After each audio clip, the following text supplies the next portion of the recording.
to welcome you. This is being recorded.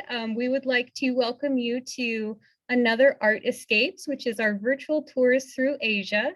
Today, we will be discussing prestige and protection in Indonesian art with Natasha Reichle. And we are very excited to have all of you here today, and we look forward to our program. So I don't know how many of you have been with us for an Art Escapes before, but today's program will go over greetings and an introduction. We'll talk about the museum a little bit, and then we will play the video for everyone. And after the video, we will hold a Q&A with our curator, Natasha Reichle, and she is the Associate Curator of Southeast Asian Art. Before we begin our program, we would like to acknowledge that the Asian Art Museum sits on the San Francisco Peninsula and is located within the unceded territories of the Ohlone peoples, Ramaytush, and the coastal Miwok. We remember their continued connection to this region and give thanks to them as we live, work, and learn on their traditional homeland. We offer our respect to their elders and to all Indigenous peoples, past and present. And if you've been with us before or have done other webinars, you may be familiar with Zoom controls. We have a couple different features that we'll be using primarily today. The Q&A will be used to ask our curator questions. Please feel free during the program and during the video to ask questions. You don't have to wait until the video is over. You can drop them in as you see fit. And the chat feature is something that you can use to communicate with the panelists or myself. We have our Nicole working on the back end. She'll be handling some of your inquiries as they're more general, and she'll be helping me direct the questions to our curator. And so if we can do a little practice right now, if you'd like to answer the question in the chat, what's the most interesting place you've ever visited or a place that you hope to visit? Feel free, if you brainstorm a little bit, to drop that in the chat so we can get to know what you think is interesting, and you might even give me some new travel ideas. And I'm going to look into the chat. Oh, Pompeii. Amazing. Ethiopia. Oh, I would love to see that.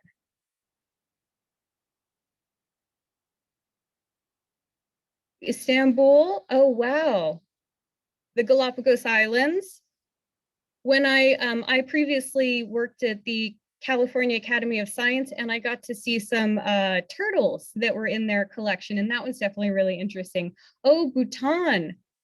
Yeah, I've always wanted to see that. Oh, in Africa. Oh, I'm getting a lot of travel ideas. You guys are giving me I'm going to be booking plane tickets as soon as I can. Oh, these are amazing. Oh, but you know what's really amazing is what's new at the Asian Art Museum. And so we have, piece is called My House, My Tomb. It's one of the newest installations at the museum that you can see if you're able to come visit. It's sort of resembles a delicate pair of chandeliers, which is hung from the ceiling. It's a sculptural piece that's sort of drawn with different materials such as chains and fiberglass. And the primary medium is light, and this is a very beautiful exhibit installation piece. And we hope that if you're able to visit us, you'll be able to see that. And something else that's coming up that we're very, very excited about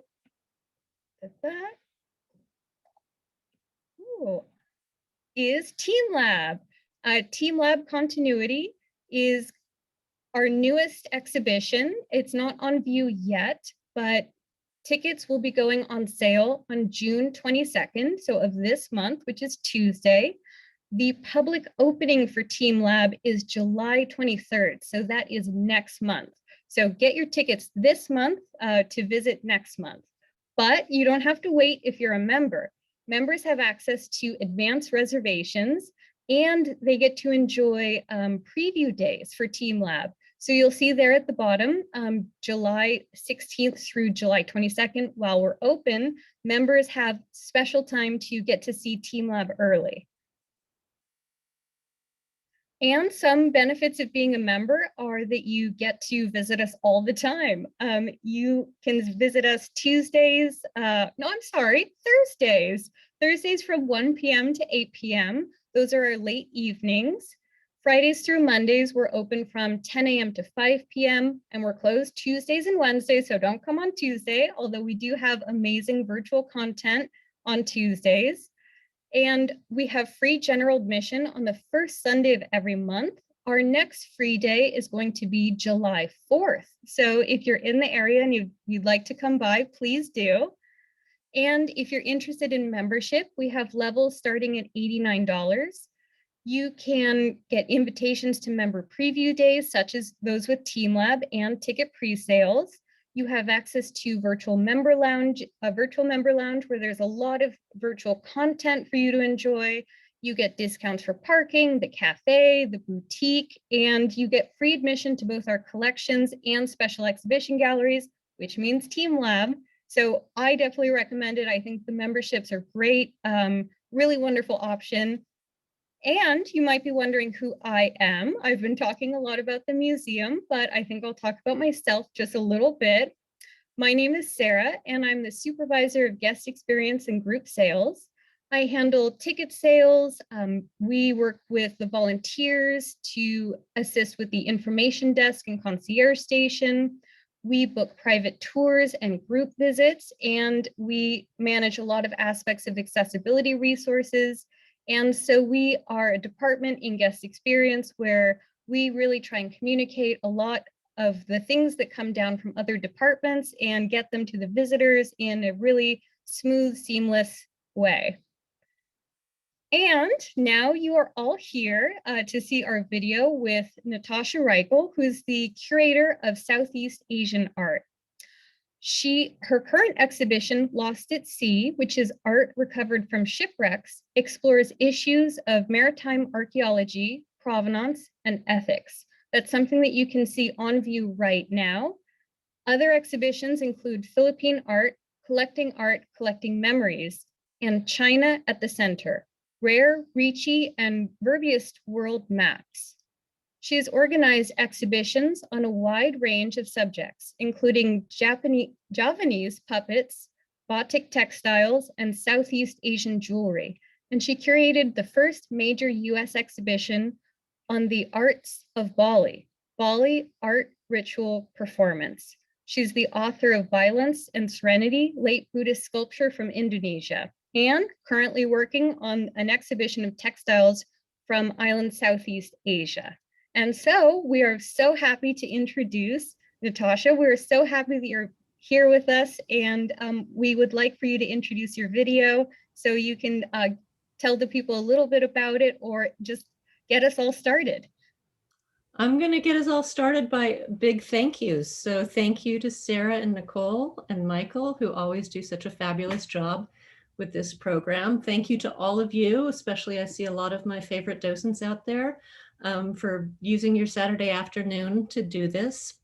And also a big thank you to Steve and Mira, who filmed and edited this video. I hope you enjoy it, and I look forward to chatting with you about it and other things after it. Thank you.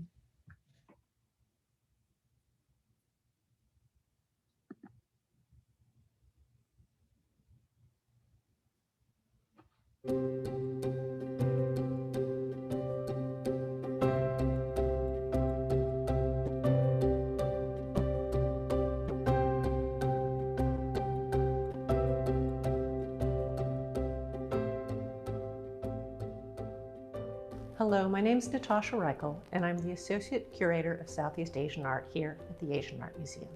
Today I'm going to talk about some objects in the Southeast Asian galleries that are associated with power and prestige in Indonesia. I'm starting here with this wall of daggers, swords, and knives, which come from all across island Southeast Asia. They're displayed here both sheathed and unsheathed. The unsheathed blades point up as one might view them while holding, while the sheath point down as they might appear tucked behind one's back in a man's formal outfit. Some believe that an unsheathed weapon should not be displayed pointing downward because the power of its blade might summon an earthquake. This is something we definitely want to avoid here in San Francisco. I have to admit straight off that I wasn't always a fan of these objects. Mostly because of my own ignorance, I saw them merely as weapons, and I didn't consider either their artistry or their complex roles in society. That all changed many years ago in the central Javanese city of Surakarta, or Solo as it is more commonly known, when I went to visit a maker of Indonesian traditional daggers, or as they're known in Indonesia, kris. I hailed a pedicab, and the driver took me through the tangled back alleys of the city, streets so narrow it's hard to imagine a car ever navigating them. We finally came to the workshop of the kris maker. In my ignorance, I had come to visit on a Friday, and by the time I arrived, the forge had closed so the workers could go to Friday prayers. But luckily, the pandey, or metalsmith, took pity on me and showed me around, letting me look at some of the blades that they had made. This one visit changed forever the way I view this material, primarily because it taught me how to really look at it. Most traditional kris consist of 4 or sometimes 5 main parts. These parts have different local names in many of the different regions throughout the archipelago where they were made. Most of the terms I may mention today are Javanese. The blade is the most important part of a kris, and both its shape and the patterning on the surface of the blade are particularly valued. Hundreds of shapes are mentioned in literature on the kris, as well as dozens of patterns, formed by the patination of the lighter nickel against the darker iron of the blade. Each part of the blade has a name, every tiny groove and extrusion. In this example from Sumatra, the curved blade is additionally encrusted with floral and foliage designs in gold. It is said that when the gold work extended along the length of the blade, as it does here, it was likely made for one of the royal courts. The mendak is a hilt fitting, an ornamental ring or cup that is a transition between the blade and the hilt. These small objects can be ornately decorated with precious metals and gemstones. The sulut is a piece that forms a cap on the hilt. It's not found on all kris. The hilt is called the ukiran, a word stemming from the root word ukir, to carve. Hilts can be made from many different types of wood, from bone or ivory or metal. Royal krises could have hilts of precious materials like ivory, sperm whale tooth, walrus tusk, or gold encrusted with gems. Kris handles can range from abstract to figurative forms. This one, from Palembang, Sumatra, is anthropomorphic but not naturalistic. Many have the form of a stylized, crouching human. Hilts with figurative forms are especially common in Bali. This is a particularly fine example. Some figurative hilts from Bali depict royal figures, but many others depict a number of hard-to-identify demonic figures. These are sometimes referred to as raksasa, a fierce supernatural being, but are also said to depict the wind god Bayu, who sometimes holds a jar of the elixir of immortality in his right hand. It's difficult to tell what the demonic figure on this handle is holding. His left hand seems to grasp a swath of cloth, perhaps a corner of one of his sashes. His right arm swings across his chest and clasps a segmented round object, framed by the elongated thumbnail of the figure's hand. Long, sharp fingernails, especially thumbnails, are associated with superhuman strength. Look closely at the detailed rendering of the demonic figure's beard and ornaments. The carver of this remarkable hilt used ornamental motifs commonly found on Balinese temples, including the stylized bird face on the clasp at the figure's waist and the one-eyed monster face on the back of the figure's headdress, as well as the overall abundance of plant ornamentation. Krises have long played important roles in Balinese society, and in pre-colonial Bali, most men possessed at least one. They were weapons that could be used in hand-to-hand warfare, but also were and still are markers of status, sacred heirlooms, and spiritually powerful objects. Another Balinese hilt in the collection, shown here, has the form of a chrysalis, a creature in transformation. A hilt like this would be appropriate for a prince. The final part of a kris is the sheath, called a rangka, or in some places called a sarang, like the sarang that wraps the body of a person. A sheath must be strong not only to protect the kris from physical damage, but also to contain the spiritual power of the blade it envelops. Of particular value were sheaths like this one, made of spalted wood. This wood comes from a tree which has had fungal growth that stains parts of the wood darker, leading to a spotted or striped pattern. This other sheath is encased in gold, with foliage patterns and semi-precious gemstones. At the top, a variation of the internal knot pattern, and at the bottom, a golden naga. The valuable materials, as well as the blade of this kris, with a high number of curves, 13, indicates that it was likely a royal kris. A single kris can sometimes have a blade made in one place and a mendek or hilt in another, and a true expert can identify the many regional differences in the hilts and blades across the archipelago.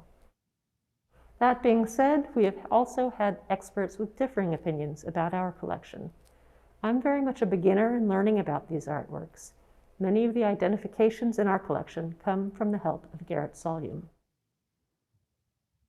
Throughout the world, blacksmiths have often been considered specially powerful people who took ores from the earth and, using dangerous methods of working with fire, produced objects both practical and beautiful through a kind of alchemy. The word for blacksmith, pandai, also means clever. Great kris makers are given the title empu, a word also used for great sages and poets. We do not know when the first kris were made in Indonesia. A relief from the 9th century temple at Borobudur seems to depict one. A temple from the 15th century called Candi Suku has a remarkable relief showing a kris maker's workshop. On the far right, a worker pushes air through the bellows, while on the left, a kris maker holds a blade above his knee and seems ready to hammer it with his bare hand. Early photographs of Java show kris workshops that look remarkably similar to this, but without the dancing elephant. The second forge I visited was in the compound of Gotik Swan, or by his Indonesian name, Arti Harjonegoro, an Indonesian of Chinese heritage who was very well known for his knowledge of Javanese culture and for his role in helping revive the batik industry in central Java. His compound in Solo had areas for producing both batik and for making traditional daggers. After my visit, as I was leaving, he gave me a brooch with a black center stone. When I asked what it was, he said it was made of meteorite, and that the metal from meteorites, a mixture of iron and nickel, was what was used to make the most powerful krises. The blades of these kris would contain metal from both earth and sky. And indeed, in the late 18th century, a large meteorite had fallen in central Java and broken into pieces. A large piece still stands in its own pavilion in the court at Surakarta. Pieces from the meteorite were used to make krises. The process of making a blade involves the repeated folding and layering of iron, with either iron containing nickel from meteorites or nickel mined from the ground layered in. The way the iron is folded, twisted, gouged, and manipulated can create striking patterns. After the blade has been finished, the surface is treated to bring out the patination by oxidizing the iron, leaving the nickel brighter and more silver-colored. This patination is called pamor in Indonesian, and there are many specific names for different patterns that can be produced. Some examples in our collection include this blade from Madura, the small island to the northeast of Java, which has a delicate pattern called miring, indicating diagonal lines. This next kris has a pamor or surface pattern known as adeg sapu, standing broom. This Javanese blade has a pattern called golden rain. Kris are stored carefully, and there are often rituals for their care that can include offerings. In Java, special painted boards were made to hold kris. This example, not on view, depicts a figure painted in the stylized, elongated form of Javanese wayang, or shadow puppets.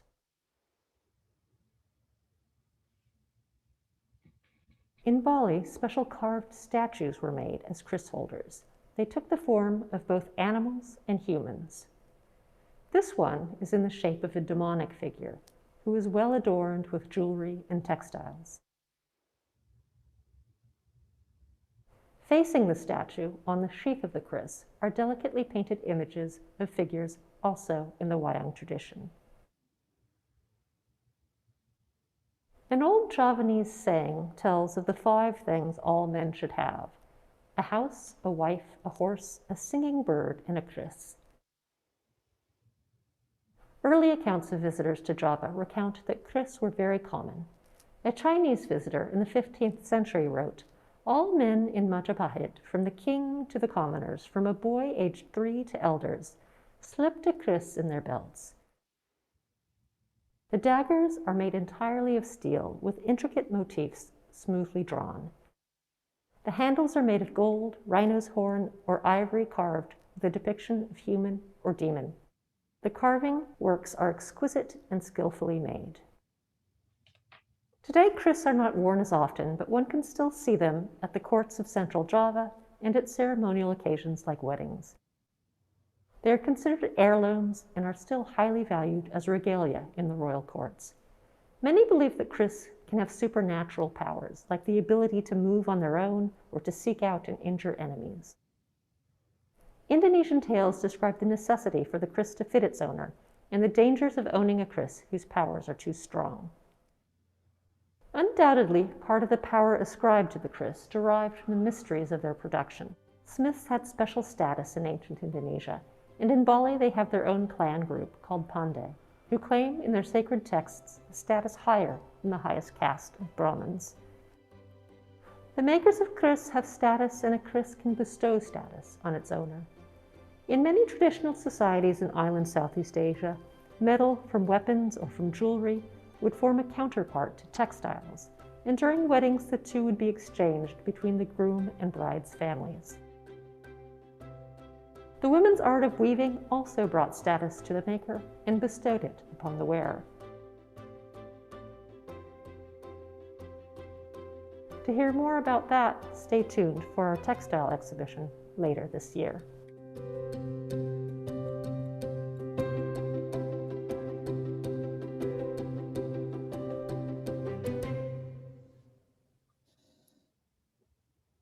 That was wonderful.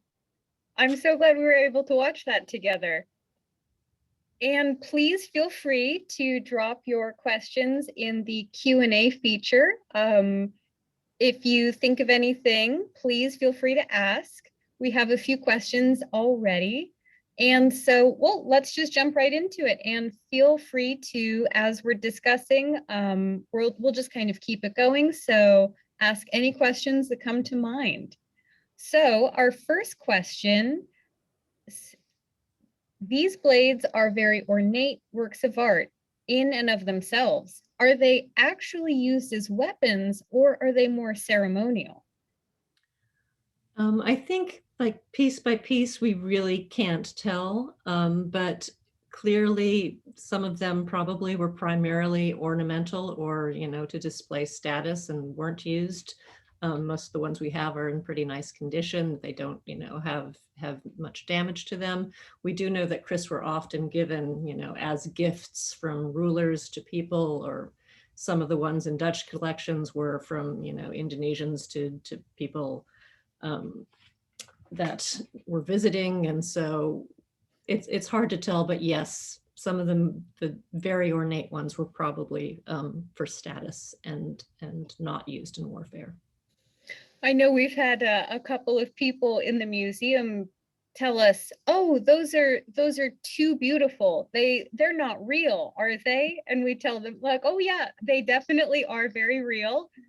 And we're very happy to have them in our collection.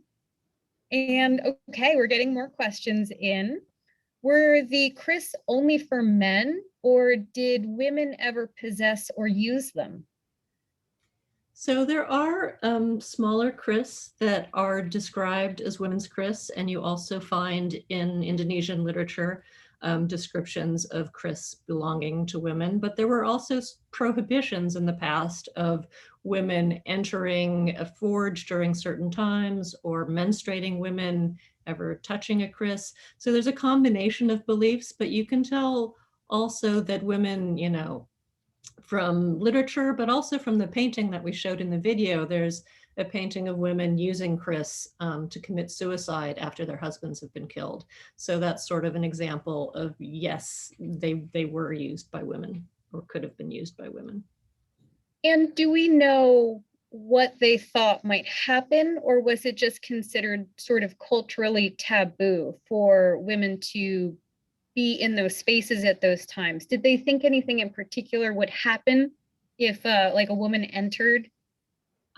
There's always been in much of Indonesian traditional societies sort of a division between metalwork, which was considered the domain of men, and weaving, which was considered the women's domain.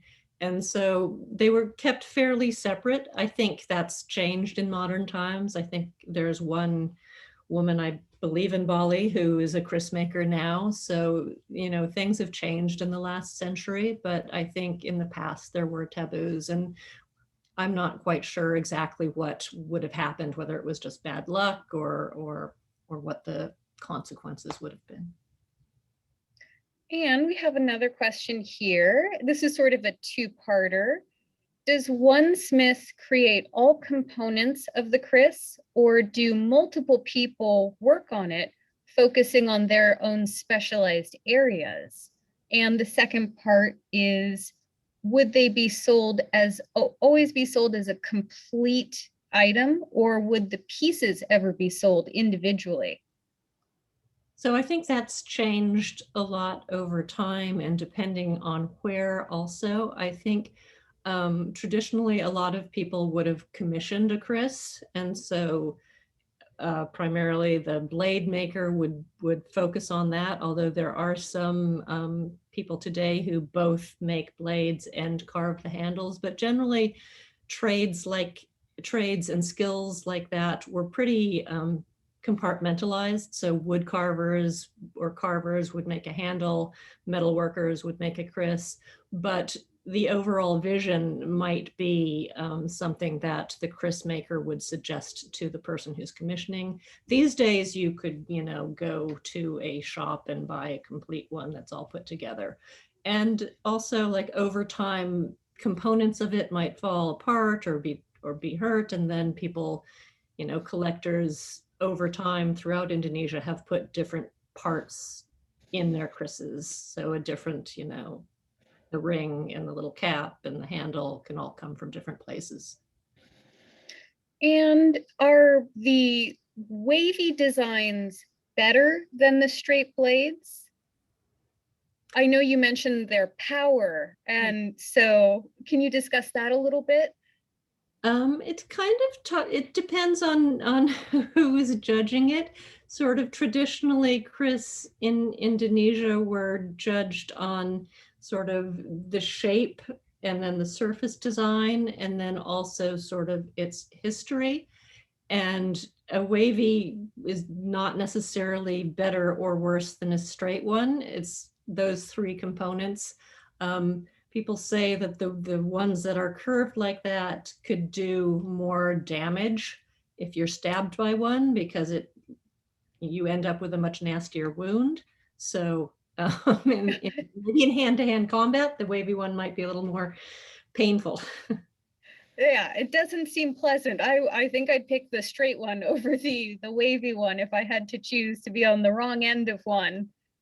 And you mentioned the hand-to-hand combat. Do you know if was this sort of a training that people would go through, like how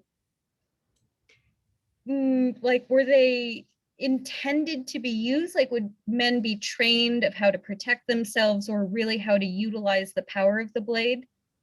You know, as far as I know, you didn't have the type of, fencing epee type training. I do know that there are, martial arts throughout Indonesia, and some of them do use weapons. I think with a kris, it's not a slashing, it's more of a stabbing weapon. So it's more sort of getting in there quickly and stabbing rather than parrying or anything like that. And my pronunciations for this next one might be a little shaky, but are there major differences between the kris coming from Kraton of Joga versus, Surakarta. yes, that's the one. This is where I would recommend the person go to the literature, which is really extensive, because true kris experts can, look at a blade and tell you, where one was made and how it differs. I'm not there yet. I would recommend really literature, and also there's a online forum called the Ethnographic Weapons Forum, and a lot of the people there have just super extensive knowledge of, there's a whole forum dedicated to kris of this kind of material, and that's probably the best place to get answers to questions like that. And the blades had beautiful designs on them. You mentioned that they were sort of used for sort of quick combat, and would the designs on the blade interfere with the sharpening at all? Because it seems like over time you might accidentally grind away at those intricate applications. Yeah, I think the sharpening is mostly, on the tip and the beveled edges. So, I don't think sharpening would necessarily rub away the patina necessarily. I don't do a lot of knife sharpening, so maybe I don't know what I'm talking about there, but I sort of envision the whole thing getting kind of sharpened. And okay, was a kris part of a coming of age ceremony for boys? How old would boys or men be when they receive their first dagger? Yeah, so it's very much talked about that when a boy becomes a man, they're presented with their first kris. And what the exact age of this is, I don't know. I assume somewhere around puberty or earlier, but I don't know. Someone who maybe someone in the audience might be able to answer that one. I'm not sure. And were they passed down between families, or were they mute because they hold power and that they need to match their owner? Would that mean that each unique item would be made for each unique individual, or could they be passed through families or between families?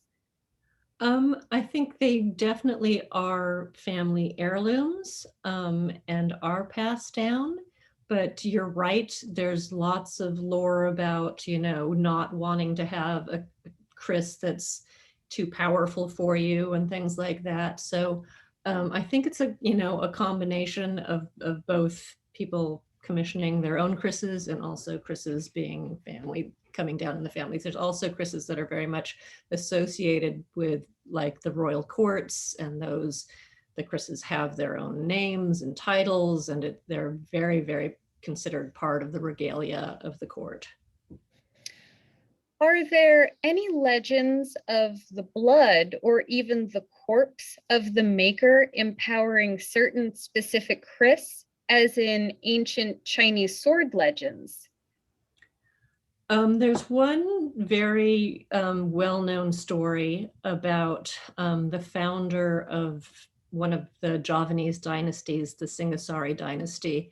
And the story goes that he wanted to get power, and he commissioned a kris from a very important kris maker.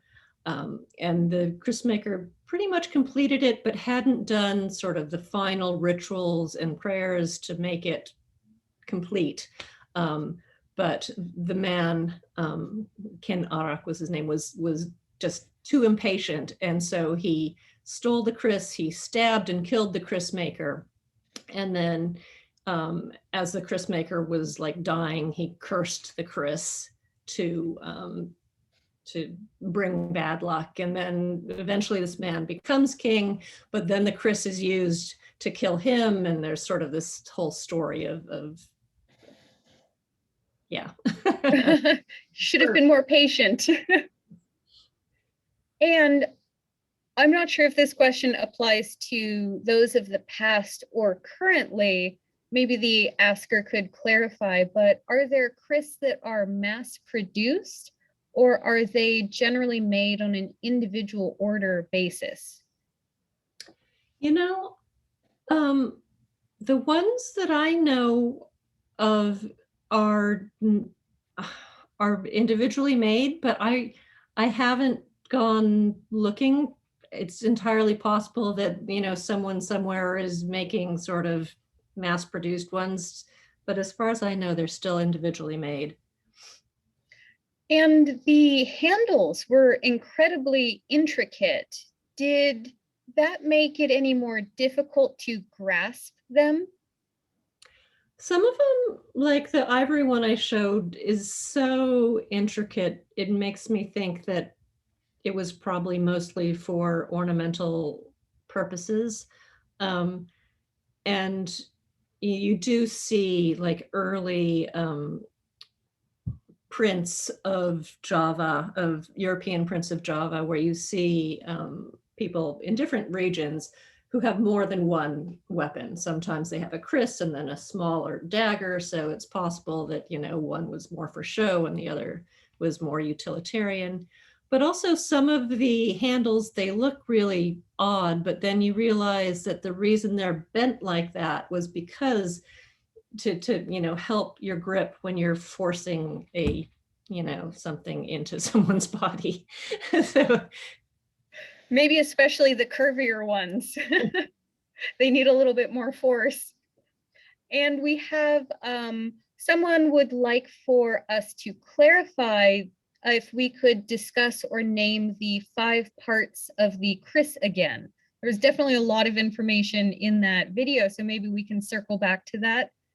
yeah, so the blade, which is considered the most important part, often there's a small little ring between the blade and the grip. And then sometimes, but not always, there's a little cap, which is on top of the grip. And then there's the handle, and then there's the sheath. So those are the 5 parts. And would the demonic figures be modeled after well-known characters in the culture? Because they're referred to as demons sort of generally, and I don't know much about their history or their names, but were they just sort of recognizable, or were they modeled after specific well-known people or demons, I guess? It kind of depends. Some of them are pretty easily identifiable. There are several which depict sort of a fierce form of the wind god Bayu. There's some that are a Buta, which is another name for a fierce character. Buta Nawasari, there's one which has his arm behind his back. So there's some which are easily distinguishable. There's others where you can't really quite make out what they're holding, and it's a little bit harder to know. And maybe there probably are experts out there who know that, but sometimes it's very difficult to tell. And do you know if the demonic figures are meant to be intimidating, or are they kind of welcomed figures? I think kind of both. You want them on your side, and you know, so often even some of the most beloved characters in myths in Indonesian, especially myths that come from the Indic traditions, you know, they're fierce characters, but they are also beloved. So it being scary doesn't necessarily mean you don't want the power of that with you or for you. And Randy has a comment, more of a question, maybe we could kind of discuss this regarding women's use of kris. He says, I thought that women used smaller karambit in West Sumatra, where, according to folklore, it was inspired by the claws of a tiger, and that women use them because they could be hidden in the hair. Do you know much about that? That's interesting to me, definitely. Yeah, that's interesting. I don't think we have any examples of those in the collection. And something inspired by claws of a tiger, is there any out of the ordinary material that you've ever seen with a kris? You mentioned the ivory, but would animal bones of maybe tigers or things like that ever be used in the making?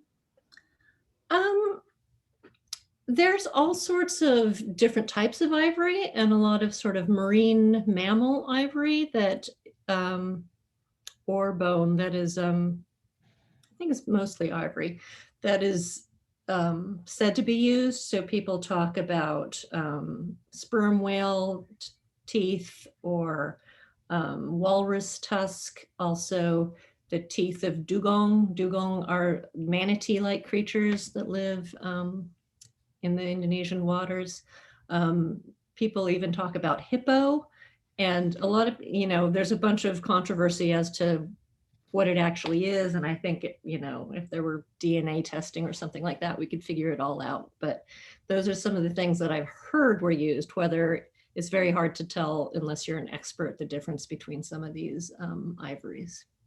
And sort of to the layman, if you have this object in front of you, does these materials like like a narwhal horn or a whale tooth, do they look very similar unless you're doing like research and DNA testing? Visually, are they pretty difficult to differentiate? This I'm not a bone expert or a tusk expert, but I've read that there's different like patternings that you find in various types of ivory, and different like striations that you find in elephant ivory that you don't necessarily find in other kinds. So I think if you're an expert, you might be able to tell some of this. And definitely if you took samples and tested them, you probably could tell even more. And about how long does it take from start to finish to create a kris? That again depends on sort of the nature of the kris. I think like a very simple one probably wouldn't take that long, but some of the more ornate ones, which, the pounding and folding happen dozens and dozens of times, could take, a year, so it kind of depends on how fancy and how, And it takes a long time. Does that mean that they would work on these maybe one at a time, or would they have multiple going at like sort of commission for multiple people at once? Or do you know like how many they might be working on at one time? I think that probably entirely depended on like at what point in history they were made. When you moved into the 20th century, there was a huge decline in the number of blacksmiths and empus who were doing this type of work. And so I think probably in the height of when lots of people wore them, they would be working on multiple at the same time. And we're coming towards the end, so we have a few more minutes for a few more questions. So if you guys have anything that's burning up, please drop it in the Q&A so we can try and get it in the nick of time. Do you know what inspired the belief that an unsheathed blade would cause an earthquake? Is this connected to any other lore or stories? I don't know exactly where that came from. I do know that it was well known and well spread in Bali in the turn of the 20th century. And there's all sorts of legends about unsheathed weapons, like, and the reasons you had to keep them sheathed.